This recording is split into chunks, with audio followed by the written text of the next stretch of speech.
Assalamualaikum warahmatullahi wabarakatuh. Al-Fatihah.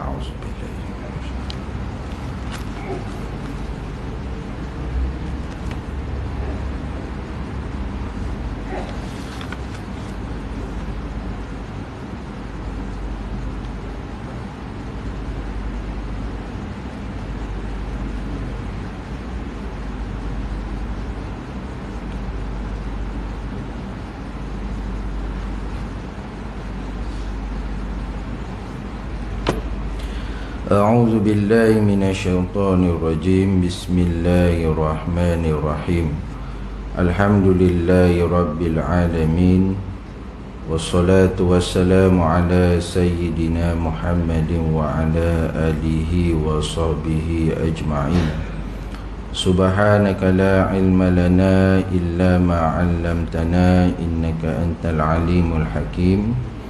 Rabbi syrah li sadri wa yassir li amri wahlul 'uqdatam min lisani yafqahu qawli. Wala hawla wala quwwata illa billahil aliyyil azim. Qala Allah subhanahu wa ta'ala fi kitabihil karim.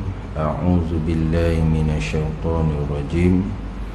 Ya ayyuhalladzina amanu taqullaha haqqa tuqatih wa la tamutunna illa wa antum muslimun. Shadaqallahul azim.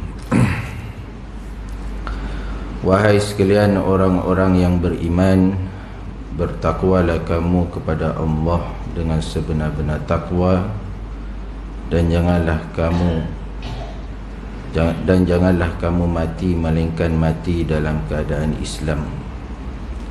Yang saya hormati Tuan Pengerusi Surau An-Nur Bandar Puteri, Tuan-Tuan Imam, Tuan-Tuan Bilal, Ahli Jawatan Kuasa Masjid, Ahli Jawatan Kuasa Surau, tuan-tuan, puan-puan, muslimin muslimat yang dikasihi dan dirahmati Allah Subhanahu wa ta'ala. Pertama sekali, marilah sama-sama kita bersyukur kepada Allah Subhanahu wa ta'ala, kerana dengan izinnya kita dapat hadir bersama-sama untuk kita beribadah kepada Allah Subhanahu wa ta'ala. Dan kita baru saja selesai menunaikan solat fardu subuh secara berjemaah, disusuli dengan bacaan zikir, doa, dan segala apa yang kita lakukan amal ibadah mendapat keberkatan dan diterima oleh Allah Subhanahu wa ta'ala, insya-Allah. Pada pagi ini, insya-Allah kita menyambung kembali perbincangan yang lalu, yang mana saya membawa tajuk untuk dikongsikan bersama tuan-tuan, iaitu perkara mengenai perempuan yang haram dikahwini.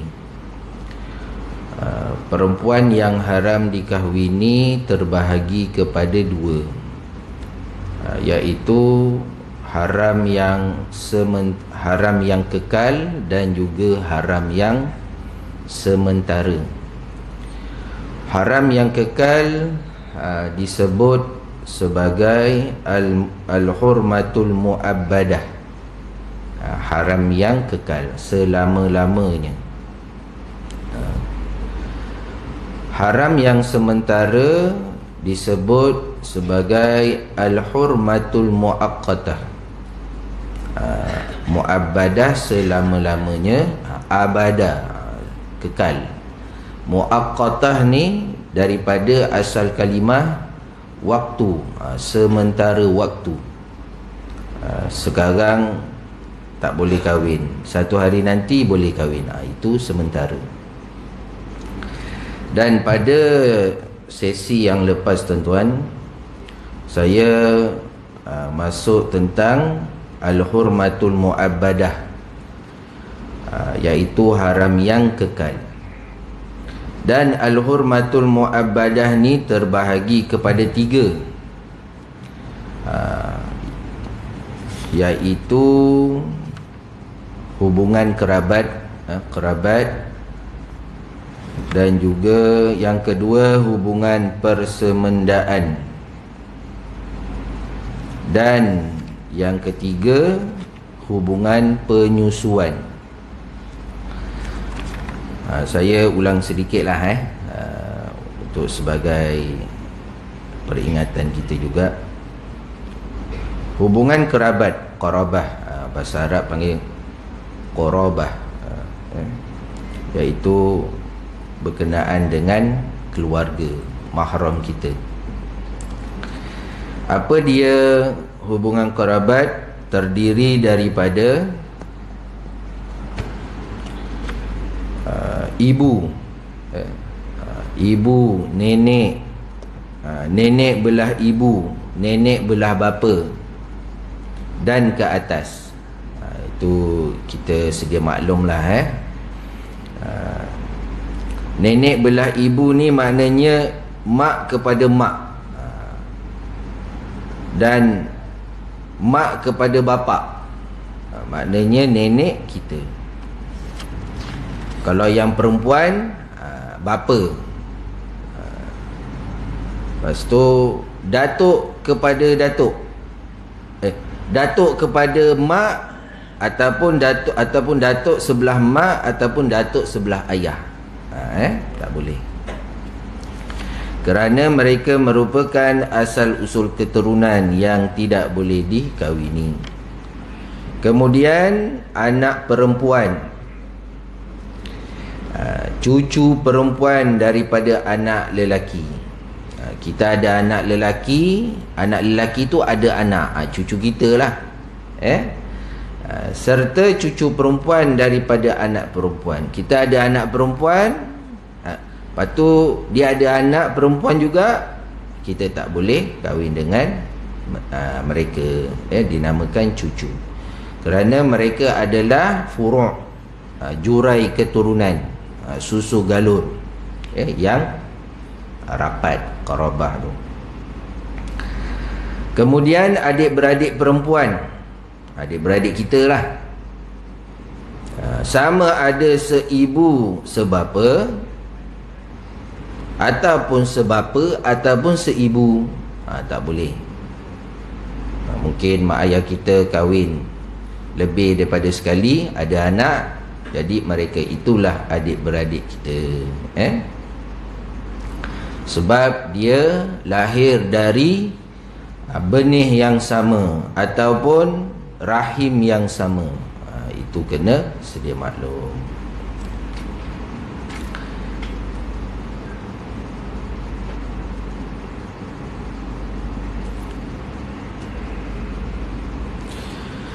Kemudian yang tentang adik-beradik ni tuan-tuan, jadi seperti mana yang saya sentuh pada sesi yang lepas, kena tahulah, kadang-kadang terpisah daripada kecil, terpisah daripada lahir atas kesempitan hidup, lepas tu bertahun-tahun tak jumpa, kan? Jadi pastikan betul-betul kalau-kalaulah ada hubungan kekeluargaan. Kemudian yang tak boleh dari hubungan kerabat ini, anak perempuan daripada adik-beradik lelaki, dan juga anak perempuan daripada adik-beradik perempuan. Maknanya apa? Anak saudara kita.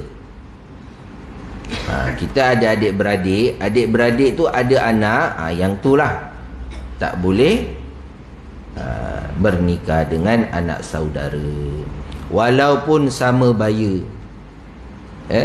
ataupun anak saudara lebih setahun, tua lebih setahun daripada bapa saudara, mak saudaranya, tak boleh. Sebab pangkat itulah yang menghalang. Mungkin kita ni adik-beradik dengan mak ayah dia, walaupun sebapa, walaupun seibu, Biasanya kalau yang kahwin-kahwin kemudian kan, dia jadi macam sama baya dengan anak dia. Jadi tak boleh lah, walaupun rasa macam terpikat, tertarik hati, tapi hukum tetap hukum. Baik. Kemudian ibu saudara belah bapa dan ibu saudara belah ibu. Ibu saudara belah bapa ni makcik kita lah, sama ada sebelah bapa ataupun sebelah ibu. Adik-beradik perempuan bapa, iaitu adik-beradik perempuan bapa, makcik kita lah. Kemudian nenek saudara belah bapa, nenek saudara belah bapa. Maknanya kita ada bapa, makcik bapa tu, makcik bapa, ataupun kita ada atuk ataupun nenek, adik-beradik atuk kita ataupun adik-beradik nenek kita, tak boleh. Jadi macam contohlah, kalau setiap negeri dia ada panggilan masing-masing kan, walong lah, opah long lah, opah nyah lah, opah ngah lah kan. Yang adik-beradik ibu bapa kita ni tak boleh. Adik-beradik atuk kita ni tak boleh, ataupun nenek tak boleh kita bernikah, ataupun mereka bernikah dengan kita. Sebab apa tuan-tuan? Sebab dinyatakan di dalam Al-Quran, hurrimat alaikum ummahatukum wa banatukum wa akhawatukum wa ammatukum wa khalatukum wa banatul akhi wa banatul ukhti ila akhir ayat. Surah An-Nisa ayat 23. Yang bermaksud diharamkan kamu berkahwin dengan perempuan berikut, ibu-ibu kamu dan anak-anak kamu dan saudara-saudara kamu dan saudara-saudara bapa kamu dan saudara-saudara ibu kamu. Tadi dinyatakan ibu-ibu kamu, mak kita lah. Anak-anak kamu, anak-anak kita. Saudara-saudara kamu, adik-beradik kita. Saudara-saudara bapa kamu dan saudara-saudara ibu kamu, pakcik-pakcik kita, makcik-makcik kita. Dan anak-anak saudara kamu lelaki ataupun perempuan. Maknanya anak saudara kita, hurrimat, diharamkan kepada dia. Kalau yang perempuan, haram berkahwin dengan bapa, haram berkahwin dengan pakcik dia, haram berkahwin dengan adik-beradik lelaki dia, haram berkahwin dengan anak saudara lelaki dia. Maknanya sebaliknya lah. Kalau yang lelaki tak boleh kahwin dengan perempuan ni, yang perempuan ni tak boleh kahwin dengan lelaki ini. Baik, pada pagi ini tuan-tuan, kita masuk yang kedua, hubungan persemendaan. Hubungan persemendaan.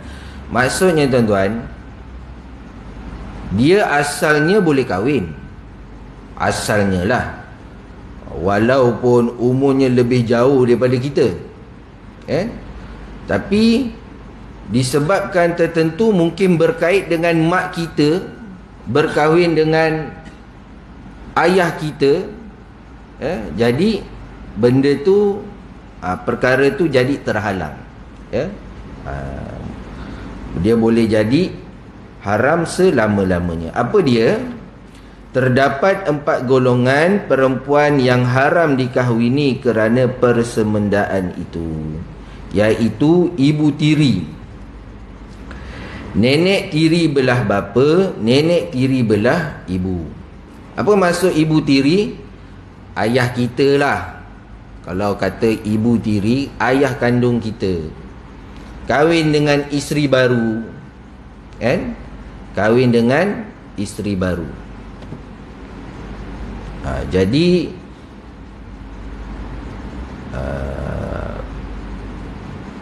ibu tiri tu dah jadi ibu kita lah, dah jadi ibu kita.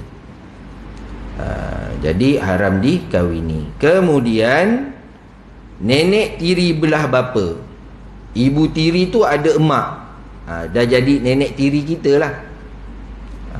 Sama ada belah bapa ataupun belah ibu. Kerana apa? Mereka merupakan isteri kepada asal usul keturunan yang haram dikahwini selama-lamanya.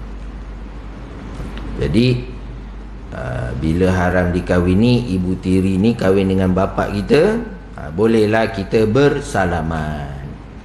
Kalau dia belum kahwin dengan bapa kita, rasalah kalau nak kahwin dengan dia sebelum bernikah dengan bapa kita tu, boleh lagi.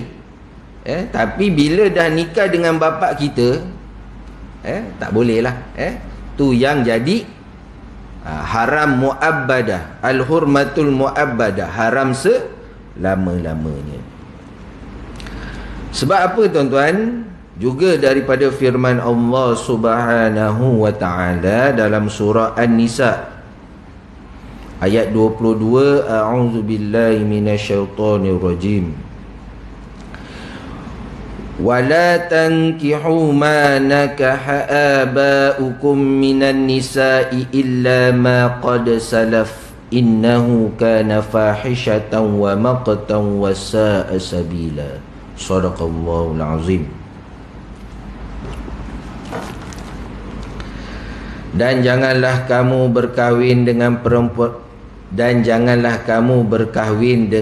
perempuan-perempuan yang telah diperistirikan oleh bapa kamu, illa ma qad salaf, kecuali apa yang telah berlaku pada masa yang lalu. Tak sengaja. Kalau dah tahu, kena farakkan.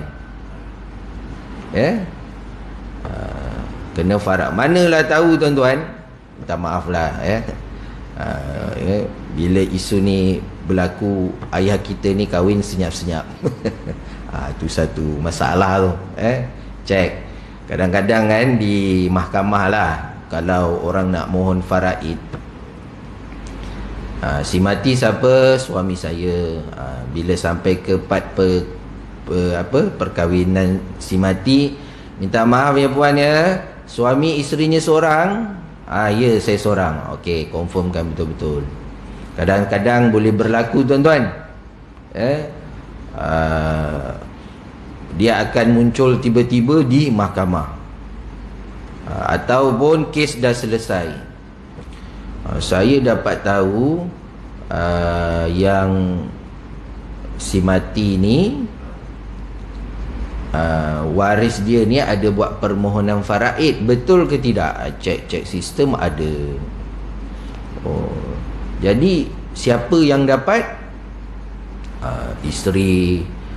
Contohnya 5 orang anak perempuan, 5 orang anak, 3 lelaki 2 perempuan, maknya ada. Dia nyata tak isteri kedua dia dapat? Dia tak nyata. Siapa yang jadi pemohon? Isteri si mati. Saya ni isteri dia.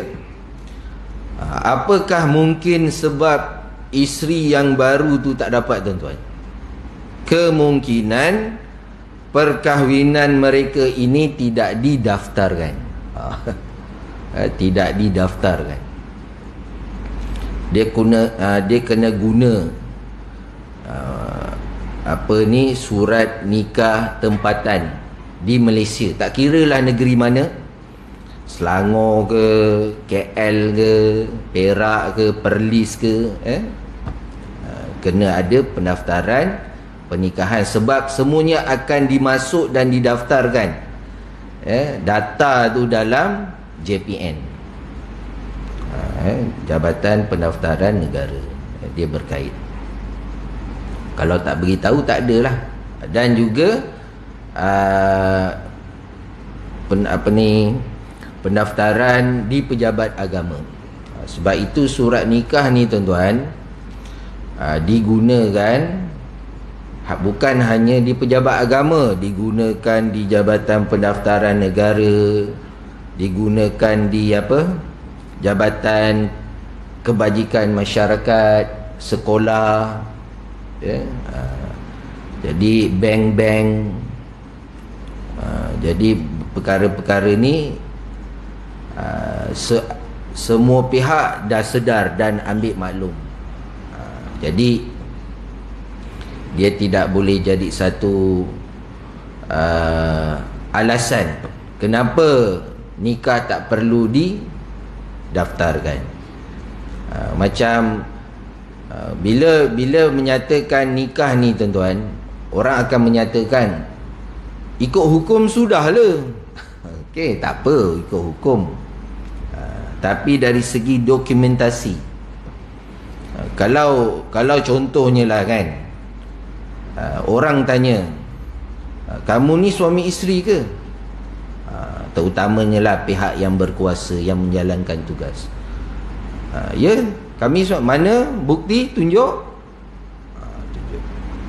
Sekalipun lah kalau tak didaftarkan pun, katalah dia nikah dekat Thailand kan, tunjuk je lah dulu. Nanti adalah nasihat-nasihat lebih lanjut. Ni okey, nanti pejabat agama ataupun bahagian penguatkuasa ke bahagian unit-unit undang-undang keluarga ke kan, dia akan nasihatkan, sila daftarkan di pejabat agama, daftarkan nikah ni, buat pengesahan nikah tersebut di mahkamah.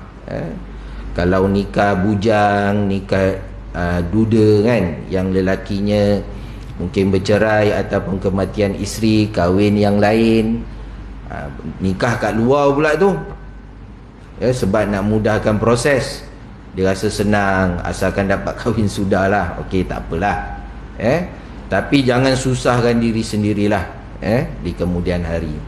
Dah balik kat Malaysia ni tuan-tuan, silalah daftarkan di mana-mana ataupun maklumkan di mana-mana pejabat agama yang berbidang kuasa.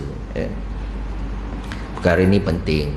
Kalau suami tu meninggal, tiba-tiba isteri tu layak, ada anak pula tu yang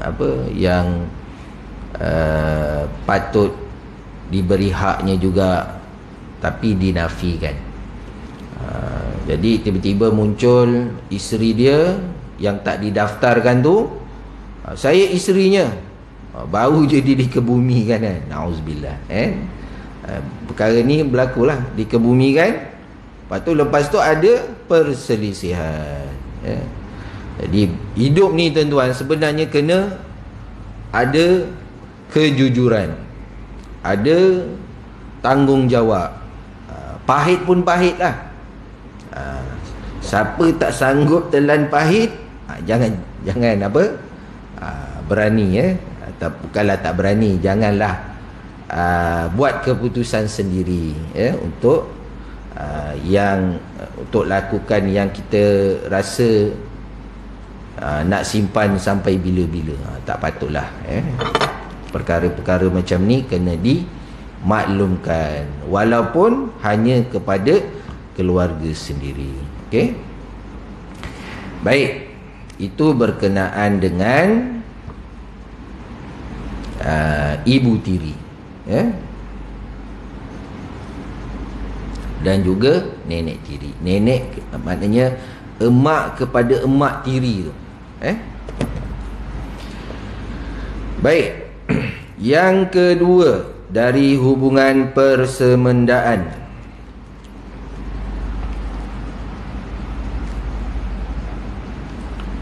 yang kedua, menantu perempuan.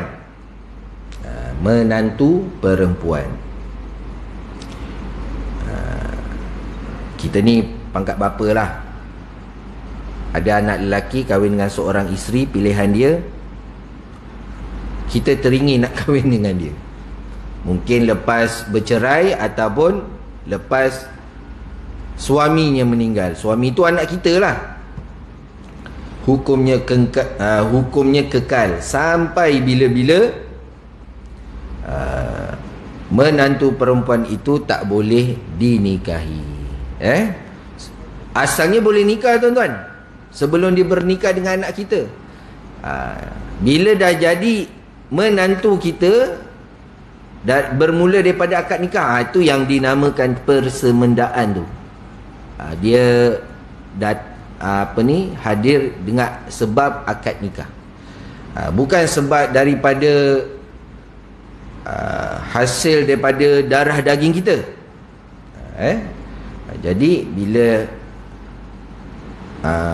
bermulanya akad nikah itu yang wujud daripada anak kita itu, maka menantu perempuan itu tidak boleh kita nikah.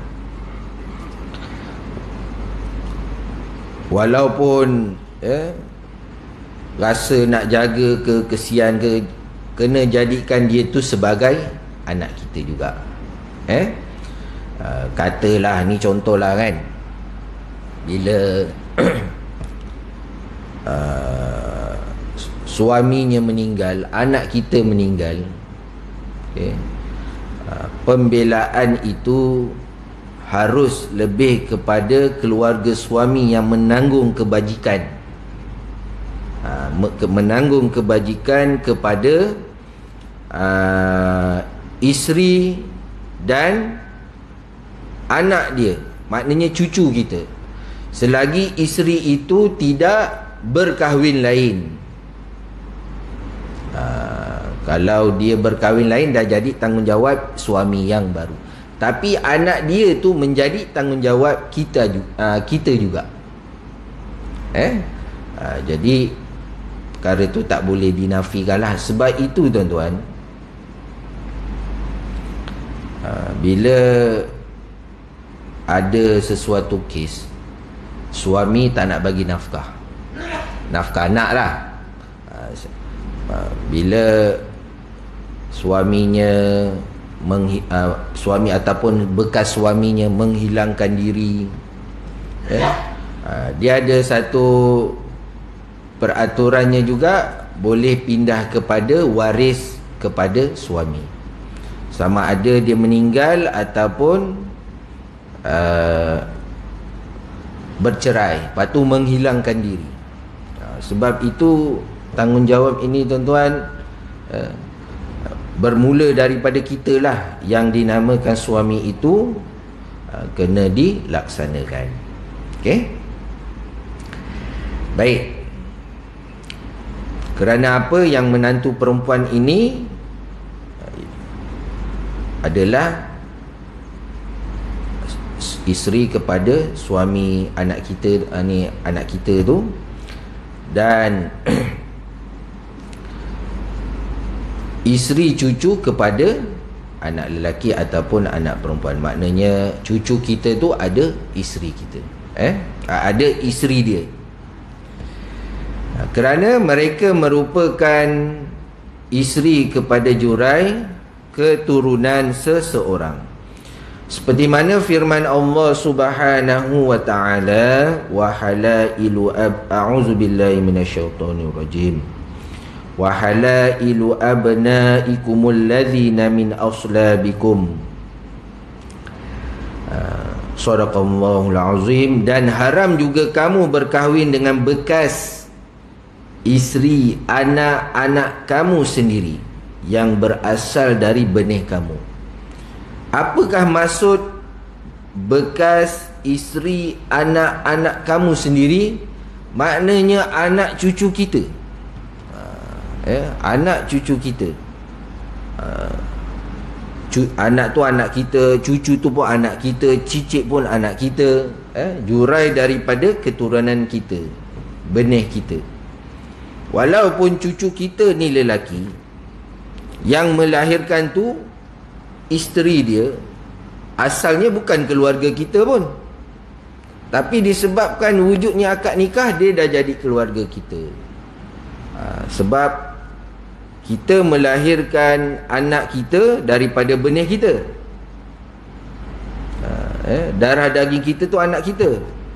Dan bila anak kita tu berkahwin, anak kita melahirkan anak daripada benihnya juga, darah daging kita juga. Dia berkait.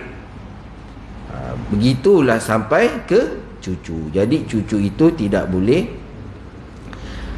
isterinya itu tidak boleh dinikahi.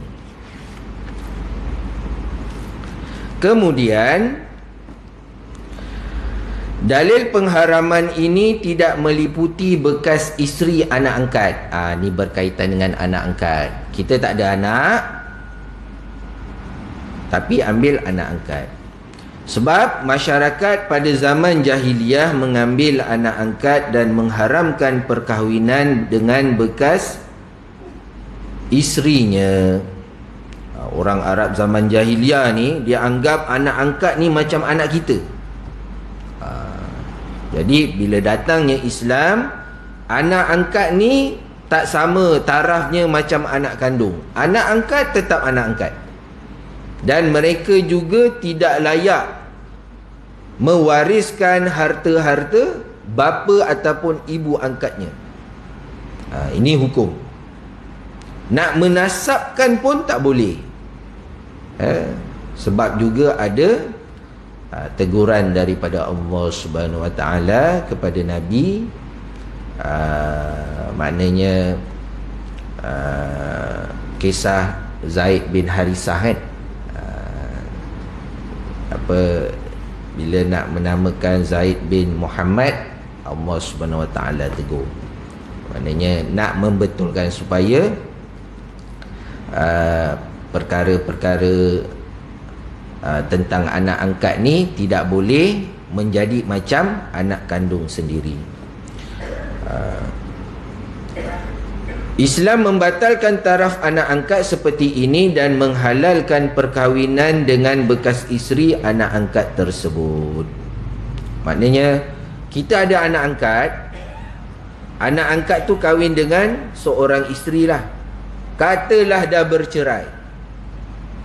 Katalah dah bercerai dengan anak angkat kita. Isteri dia tu boleh tak kita kahwin? Boleh. Boleh. Kalau anak kandung tak boleh. Kalau anak angkat boleh. Cuma kita lah dari segi adat, dari segi adab kan, ini anak kita ni kita jaga macam anak kandung sendiri kan, sampailah dia besar. Bila dah kahwin jadi macam istilahnya lah menantu angkat. Sebab kita ada anak angkat.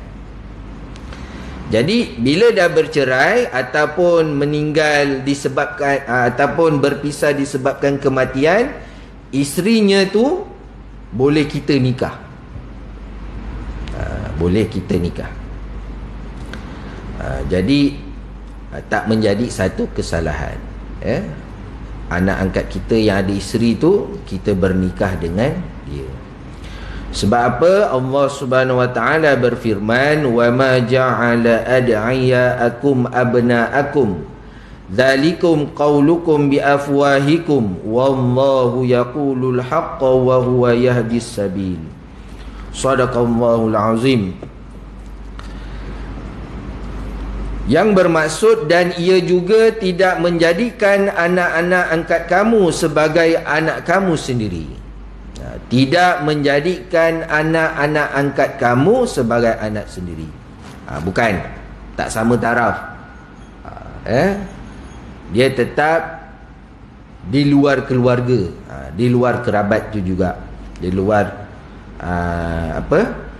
hubungan yang hubungan asal.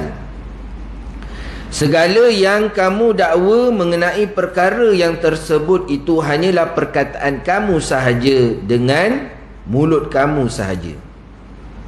Kita cakap kita ambil dia anak angkat daripada kecil lagi, daripada lahir. Tiba-tiba kita bawa kat orang ramai, ni siapa ni? Ni anak saya. Kan? Padahal itu anak angkat tu. Ada tak kita cakap, ni siapa ni? Anak siapa ni? Anak angkat saya. Kalau orang yang dia cakap dengan jujur ataupun cakap dengan jelas, oh ni anak angkat saya jaga masa kecil, ambil daripada orang. Orang pun tahu dan faham. Kalau dia kata ini anak saya, orang pun mahu, oh ni anak kandung dia. Bila dah besar tu nanti tak boleh menggunakan wali nasab. Itu dia maklumlah. Baik. Firman Allah Subhanahu wa taala juga, a'udzubillahi minasyaitonirrajim, likai la yakuna 'alal mu'minina harajun fi azwaji ad'iyaihim idza qadaw minhunna watara wa kana amrullahi maf'ula. Shadaqallahul azim. Yang bermaksud supaya tidak ada kekesalan atas orang-orang yang beriman untuk berkahwin dengan isteri anak-anak angkat apabila anak-anak angkat itu telah selesai habis kemahuannya terhadap isterinya, yakni menceraikannya. Katalah dia dah tak nak dah isteri dia tu, bercerai, maka lepas habis iddah, tempoh iddah tu habis, kita boleh bernikah dengan isteri kepada anak angkat kita. Dan sememangnya perkara yang dikehendaki Allah itu tetap berlaku. Memang berlakulah. Sebab itu dinyatakan hukum membolehkan berkahwin dengan isteri kepada anak angkat. Ada soalan tuan-tuan? Ya je.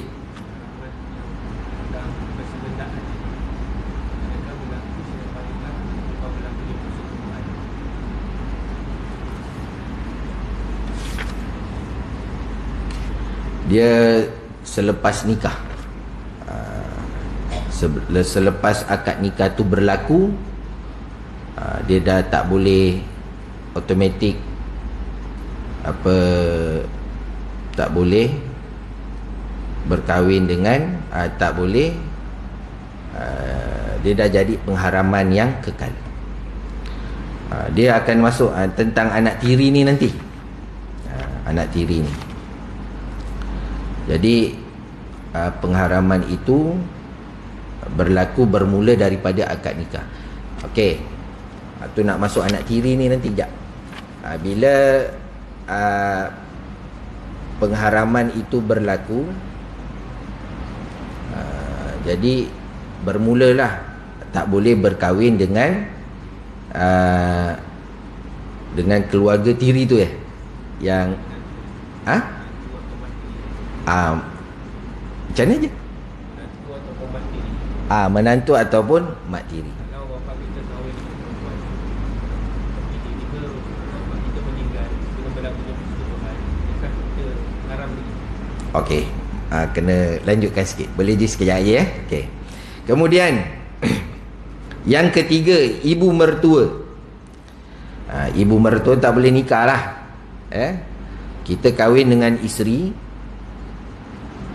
hari ni nikah, sama ada telah berlaku persetubuhan ataupun tidak, ataupun tidak.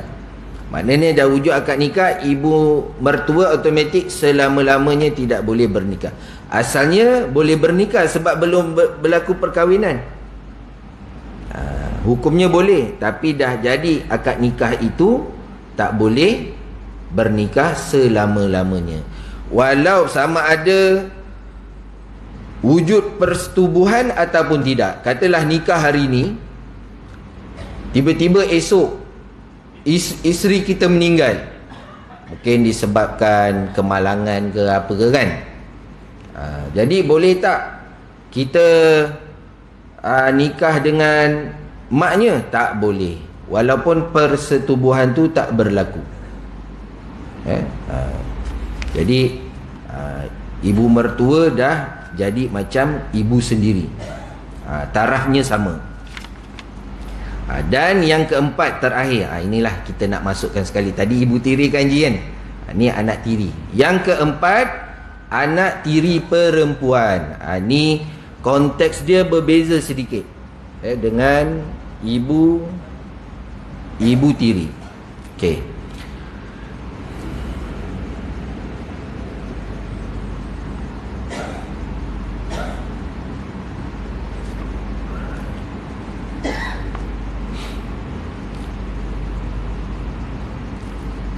Anak tiri perempuan haram dikahwini oleh bapa tirinya. Apa maksudnya? Kita kahwin dengan seorang janda. Okey, seorang janda. Janda kita tu, isteri kita yang baru bernikah tu, dia ada anak perempuan.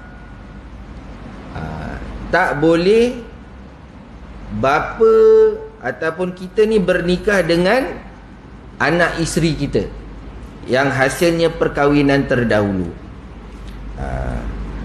Bila tak boleh nikah selama-lamanya? Pengharaman ini berlaku apabila ibu kepada anak tiri tersebut telah disetubuhi oleh bapa tiri. Okey? Jadi dalilnya di sini tuan-tuan. A'udzubillahi minasyaitonirrajim. Wa rabaibukumul lati fi hujurikum min nisaikumul lati dakhaltum bihinna fa illam takunu dakhaltum bihinna fala junaha alaikum. Sadaqallahul azim. Dan anak-anak tiri yang dalam pemeliharaan kamu dari isteri-isteri yang telah kamu campuri.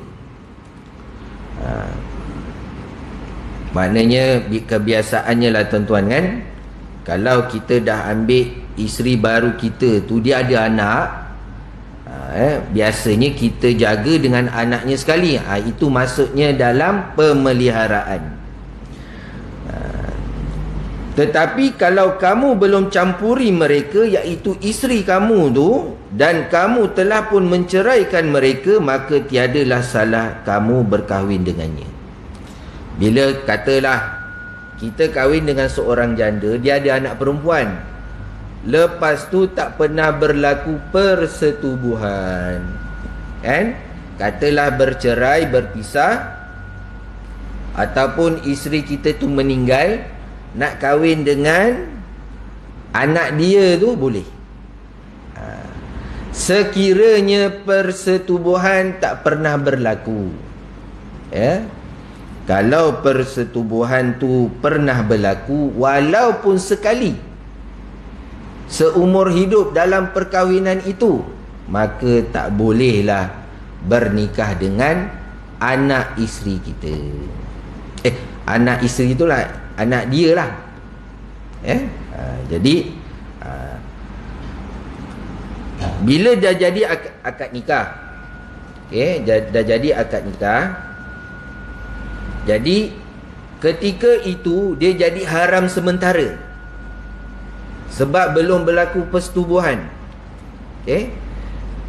Bila dah berlaku persetubuhan dengan isteri yang seorang janda tu, maka anak dia tu selama-lamanya tak boleh bernikah sebab telah dicampuri. Benih kita ni, ni terus terang kena cakap lah tuan-tuan, kena jelaskan. Benih kita ni dah bercampur dalam tubuh badan isteri yang baru kita nikah itu. Jadi pengharaman ini, katalah jadi akad nikah, dan nikah dah dengan isteri kita ni, dia ada anak, dia nak kahwin pula. Terus saya nak kahwin dengan awak, anak awak sekali lah kan. Pada ketika itu tak boleh, sebab isteri tu dah jadi isteri kita. Kalau nak kahwin juga dengan anak dia tu, kena ceraikan maknya tu, isteri kita tu, yang seorang janda tu. Tapi tengok keadaan lah, pernah dicampuri ke ataupun pernah disetubuhi ke tidak. Kalau tak pernah, boleh. Kalau pernah, tak boleh selama-lamanya. Tapi selepas perceraian tu berlaku ataupun kematian itu berlaku kepada isteri kita, yang kita ambil tarafnya ataupun statusnya seorang janda. Boleh je? Itu yang berkaitan lah tadi tu. Jadi persemendaan ni tuan-tuan, bila asalnya tak wujud akad nikah, kita boleh bernikah dengan sesiapa pun, asalkan bukan daripada kerabat kita. Tapi disebabkan akad nikah tu, dia tak boleh selama-lamanya, kecuali yang tentang anak tiri tu tengok tempoh masanya juga. Bila bernikah, berlaku persetubuhan, belum berlaku persetubuhan, katalah berpisah, boleh kahwin dengan anak dia. Kalau dia berkahwin, tak pernah berlaku persetubuhan, katalah berpisah ataupun berlaku kematian, maka tak boleh bernikah dengan anak dia. Disebabkan apa? Pernah berlaku persetubuhan tersebut. Okey, boleh je. Ada soalan lagi? Ya.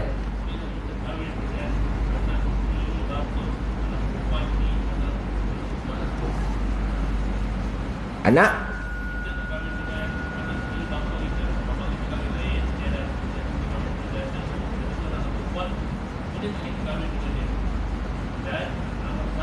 Kita ada bapa tiri. Kita ada bapa. Okey. Oh.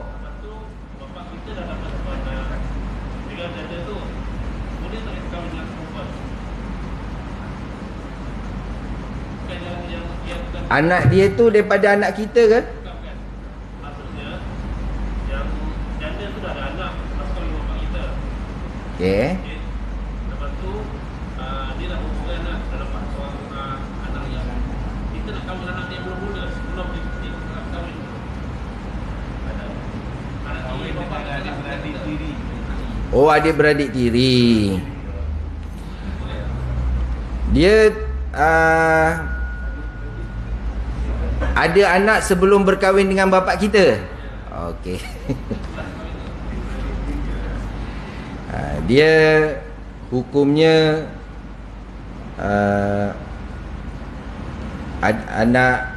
anak tiri kita tu, anak tiri kita pula, kira mak tiri ada anak lah, perkahwinan terdahulu tu kan. Apa, bila berlaku perkahwinan tu, hukumnya harus boleh. Hukumnya harus boleh sekiranya telah berlaku perceraian. Telah berlaku perceraian antara mak dengan ayah kita. Kalau tak bercerai tak boleh, kena berlaku selepas perceraian. Anak tiri kepada mak kita tu, yang perkahwinan dulu tu.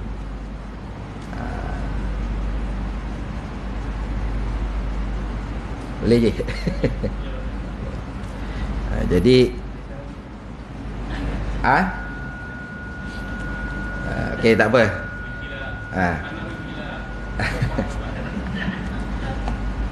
Jadi tuan-tuan,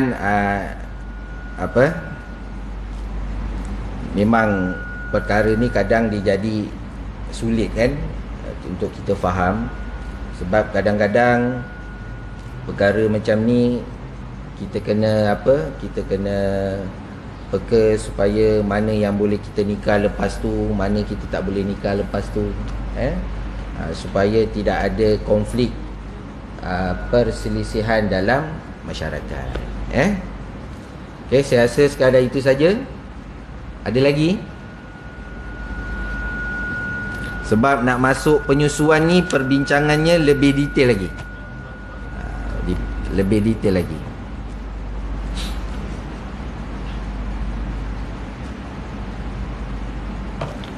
Baik, tak ada ya tuan-tuan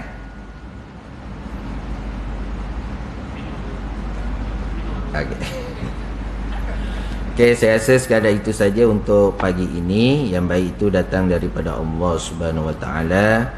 Yang kurang adalah kelemahan diri saya sendiri. Mudah-mudahan Allah Subhanahu Wa Taala memberkati kita semula dalam hubungan kekeluargaan, perkahwinan kita. Mudah-mudahan dirahmati Allah Subhanahu Wa Taala. Yang baik itu datang daripada Allah. Yang kurang adalah kelemahan diri saya. Mohon maaf sekiranya ada keterlanjuran bahasa ataupun terkasar bahasa kita tuan-tuan. Mudah-mudahan Allah Subhanahu Wa Taala memberkati kita. Kita tutup dengan tasbih kifarah dan suratul Asr.